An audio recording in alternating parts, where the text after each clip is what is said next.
What is up, you guys? Today, I got the chance to see 28 Years Bone Temple.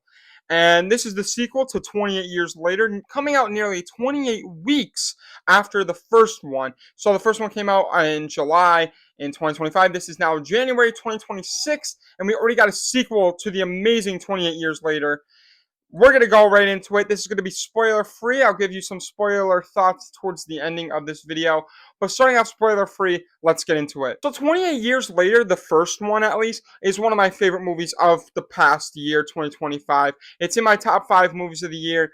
I absolutely love that movie. It was a zombie movie that wasn't focused on zombies, but more focused on the characters living within the zombie community, and more of like a growing of age story following Spike and how he has to deal with the society norms of, a 28-year apocalypse within zombies. I thought that was a really interesting approach to the zombie genre when it came to following characters and following this young boy on an adventure, and it was a drama, a horror movie following mom with cancer and stuff. It was a very interesting film with a banging score, and I absolutely adored that movie. So when I saw that they were making a sequel coming out immediately in the start of 2026, I was so excited. I was a little nervous because obviously in January, why in January? And then I realized it's 28 weeks after the first one. I think it's like 30, but pretty crazy that it's 28 weeks, so I think that's a marketing thing. I'm not quite sure, but that was awesome. I'm very excited that that was the case. But also, I had my hesitancy because this is directed by the same person that made The Marvels. And I'm sorry, I forget their name, but they also made Candyman, which I didn't see. The only film that I saw that they ever made was The Marvels. And The Marvels, no disrespect to it, but it's one of my lesser favorite of the MCU films. I'm not a big fan of it. So I was a little nervous. I was like, oh, this isn't directed by Danny Boyle, who made 28 Days Later and 28 Years Later. So I was a little hesitant. I was like, oh, this is interesting. But I gotta say, this movie bangs. It really bangs. The question is, does it bang as hard as the first one? That's the question. So this film basically takes place immediately after the first one. Like, you really need to see 28 years later. I'm gonna say the first one as in the third in this series. Like, we got 28 days, 28 weeks, 28 years. But this is 28 years later, Bone Temple. So the sequel to 28 years. So I'm gonna say 28 years is the first one, just so you guys know. Anyways, the first one, this follows directly off the first one, so you definitely need to see the first one in order to see this, because we follow, obviously, Spike going into this group of Jimmies that we saw at the ending of 28 Years Later, which was a very interesting ending, which I personally love, which I know a lot of people didn't love, but it was such an interesting ending, and it was so funny and whimsical, and just like, whoa, this is such a cool group of characters that we're following now. I absolutely love that. I love that in the first movie that we're following this new group of characters, and it really picks up immediately with that. But this movie doesn't really focus on Spike as a character. Instead, it focuses more on Jimmy Crystal, this leader of this Jimmy group, and the doctor, I forget his name, but Ray Fiennes' his character, the doctor. And they are both fantastic. These are the shining characters within this movie. Is it Jack O'Connell? I believe that's his name. And Ray Fiennes' character. Oh my gosh, they are perfect actors within this film. And I gotta say, another standout character, which I was shocked that this was like an actual big character in the movie, Samson. Samson was obviously the big character with, 28 inches longer, if I will say that, I guess. Samson was that character in the first movie. Alpha, the alpha zombie, the big massive zombie that everyone, was posting memes about. He is a big character within this, and I really appreciated how they made him a bigger character within this. And I'm saying bigger as, like, a big character on screen in both ways. But his relationship with Dr. Kelson, I believe that's his name, Ray Fiennes' character, is a very interesting dynamic between the characters in this movie. That was probably one of my favorite parts of the film, is their dynamic between the movie and how Dr. Kelson, Ray Fiennes' character, sees this zombie disease as a more instead of zombies, instead of like these monsters, he sees them as patients and people come with this sickness, which is a very interesting approach within zombie movies because we don't really see that. And they explore that even further and better within this movie, which I really, really liked. And within the first movie, I felt that 28 years later focuses on the beauty within this like world because we'll say like Spike's father, he was always saying, no, the real world is scary, it's scary. And the zombies we saw in the beginning of the 28 years later was a scary time. But when Spike went into the real world, he saw that it was actually beautiful. Like he saw that Dr. Kelson was, or I don't know if that's his name, but Ray Fiennes was actually a very nice guy. But in this movie, we focus on the darkness in that, and that is the Jimmy Gang, because this is the most brutal I've ever seen, the most intense I've ever seen. The 28 days franchise. Oh my gosh, the stuff the Jimmys were doing on screen felt like Art the Clown. Like not to the full extent, but I was like, oh my god, like I had to literally shut. I was holding onto the seat and shutting my eyes. I was like, like it was so brutal to watch. So yeah, I honestly think the Jimmy Gang was one of the most scariest parts of the movie, which is crazy for a zombie movie. The zombies were scary. There was a few jump scares, but it was mainly the sound. Like there was actually terrifying moments within the Jimmy Gang that got me terrified, and Jack O'Connell being the main person to do that was terrifying.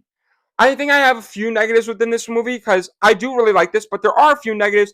I definitely think that there's not a I will say in 28 years later, the reason that I also love it is there is such a beautiful score within that movie, and the cinematography with composing with the score and going with the score is so breathtaking. Lowly, I believe the one song is called, and 28 years later, it's one of my favorite scores of the year. Like I absolutely adored that. There wasn't really a big score within this, but there are songs and soundtracks within this that I really thought were really cool and fascinating, but none that really gut-wrenched me or got me I never felt it in my soul like I did in the first one. Similar to the cinematography, there was a lot of cool shots and very intense shots within the first movie, but in this one, it was more simpler. But I mean, obviously, that's a big higher stand up to compared to Danny Boyle's cinematography and his directing style. Not saying that this directing style was bad, it just wasn't as a fantastic, I guess, as the first one when it came to the directing. And actually, one thing that I'm shocked that we didn't get anything to is we didn't see Aaron Taylor Johnson at all in this movie. We get zero Aaron Taylor Johnson in this movie, and I thought that would be more of a thing within this, because seeing the end of 28 years later, I thought that they were going to continue, because obviously in that movie they deliver the baby to the island and we see Aaron Taylor Johnson running in the water. We don't see him again. I thought he would at least be trying to go look for Spike. He doesn't. And I mean, I guess maybe we'll see if that happens in the third movie, but it definitely didn't happen in this one. So before I get into my spoilers, I want to give you guys my overall thoughts here. Here are my overall thoughts. So like I said, I think this movie was fantastic, and I definitely think it's going to be in my top 10 of the year. I'm going with an overall score of an 89 out of 100. This is a 9 out of 10 movie. I absolutely loved it. It's my second favorite in the franchise. So if I had to rank the franchise, it would go 28 weeks, or sorry, not 28 weeks. Oh my gosh. 28 years later in first place. This would come in second with 28 years, Bone Temple. And then I would say 28 days later and then 28 weeks later. This was a fantastic entry into the franchise. I absolutely loved it. It was really fun. Okay, so now I'm going to get into my spoilers. So if you guys want to stay for those, you're more than welcome to. But I would definitely check out the movie first before getting into these spoilers. So if you want to see the movie first, make sure you save this video and come back to see the spoilers and subscribe. So getting into my spoilers for this film, there's not a ton that I want to talk about, but I feel like there's so much that I don't know. There's a few things that I want to say here. I absolutely loved how we get Samson's character, and Samson's character is fantastic. I love that he slowly, progressively becomes more comfortable with Ray Fiennes' character, and we get to see him speak. And when he said moon, I was like, hold up, wait a minute, this is nuts. And then he said, I don't have my ticket. I don't have a ticket. On the train to the zombie? Dude, oh my gosh, that felt like an MCU event. I just was like, this is nuts. But for all of that to happen, just for Ray Fiennes' character to die? Why? But why? Obviously, I'm not going to say that's a bad thing for the movie, but that just means that we have a cure out there, but no one knows what it is besides Ray Fiennes' character. And he's dead. Because I don't think Samson's going to know what the cure is, right? So I think that was obviously one of the best parts of the film, was seeing that whole interaction. Obviously, the Jimmy Gang was really cool, but there's really nothing to talk about with them. They're just brutally and disgusting. But I guess seeing them interact with Ray Fiennes and that whole scenery with like that one crazy scene, which was probably the best scene of the movie, is when Ray Fiennes pretends to be old Nick. That was awesome because in the trailer, I was like, are we seeing like, or even in some of the posters, I was like, are we going to see Ray Fiennes like have like a villain arc? Like maybe it's like the whole time I was thinking, are they going to kill Samson and Ray Fiennes is just going to snap? But no, Ray Fiennes is just pretending to be this old Nick, and it's just an interesting interaction to see that. But that was such a cool thing. He was literally popping out like Scarecrow, giving everyone like this like medicine or whatever, like I don't know, like this drug to like make them hypnotized. That was really cool to see. I really liked that and how he did the whole fire thing. Really awesome. Like it was really cool. And then seeing Ray Fiennes like all of a sudden switch and just be like, no, we need to actually get to you and talk to Jack O'Connell and say like, hey, no, you need to be like tortured. That was really interesting to see, and I thought that was a really cool dynamic and character arc for Jack O'Connell's character. But I guess getting into like the big spoiler, which I'm so mad about because I did not know. So obviously, Cillian Murphy's in this, or Cillian Murphy. I still don't know really how to pronounce it correctly, but he's obviously in this. I didn't know that. I didn't know that. Literally didn't know that until one of my friends told me. And then I was like, oh man, okay, I guess I figured. But like, I wasn't gonna be upset with that, right? I was like, he told me, it's not that big of a deal. But before the movie, there's like this Nuvi thing, and it says which character is returning to 28 years later, Bone Temple, Cillian Murphy. And I went, why are you giving that away? That's like a big spoiler because they act like that's like an MCU cameo within this, because it is. He's like shows up in the last 5 minutes. I'm just like, they gave that away before the movie started? What? Like, that's like saying, for Doomsday, guess who's coming back? Nicolas Cage, Ghost Rider. Here's Avengers Doomsday. Why would you do that?